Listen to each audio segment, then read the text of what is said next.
Quand on parle de leadership, on pense souvent à des postes de pouvoir ou à des titres prestigieux. Mais dans la perspective chrétienne, être un leader, c'est autre chose. Jésus lui-même nous a montré que le leadership chrétien repose avant tout sur le service, l'humilité et l'amour.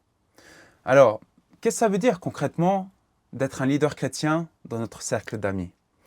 Comment peut-on influencer positivement, sans imposer nos croyances ni chercher à dominer? La première chose, c'est de montrer l'exemple. Être un leader chrétien, c'est vivre sa foi de manière authentique et sincère.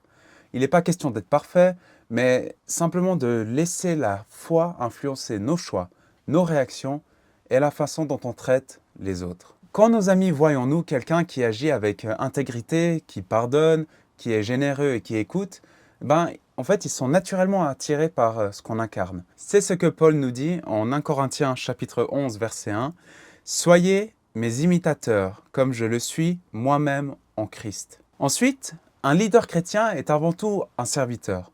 Jésus a lavé les pieds de ses disciples pour montrer que la vraie grandeur, c'est de servir les autres. Dans un cercle d'amis, ça peut se traduire par des gestes simples.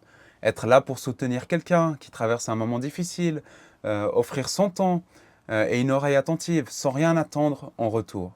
Ou encore encourager et valoriser les autres dans leurs talents et leurs rêves.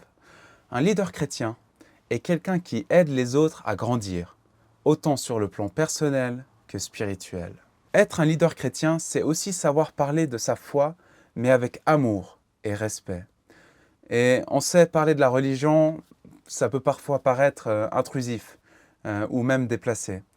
Du coup, il est important de trouver des bons moments pour partager ce qui nous motive et nous inspire, sans imposer notre vision. Et parfois, il suffit de dire simplement comment la prière nous a aidés dans un moment de doute, ou d'inviter des amis à partager un moment de réflexion ou de méditation, s'ils sont ouverts à ça, bien sûr. Un autre aspect du leadership chrétien, c'est de reconnaître ses limites et d'admettre ses erreurs. Personne n'est parfait. Et montrer de l'humilité quand on se trompe, c'est en fait une belle preuve de maturité et de foi. Parce que ça montre aux autres que la vraie force n'est pas dans l'orgueil, mais dans la capacité à apprendre et à grandir, même quand on traverse des moments difficiles. Un leader chrétien prie pour ses amis et les confie à Dieu. Il sait que son rôle, c'est d'aimer, de servir et de témoigner, mais que c'est Dieu qui agit dans les cœurs. Et la prière nous permet de rester connectés à la sagesse et à l'amour de Dieu, et de lui demander de nous guider pour être une lumière pour les autres. Être un leader chrétien parmi ses amis, c'est incarner les valeurs du Christ, l'amour, le service, l'humilité et le pardon.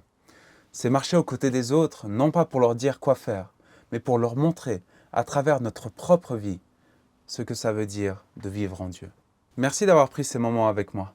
Rappelez-vous, quels que soient les défis que vous traversez, Dieu est toujours là, prêt à marcher avec vous et à vous guider.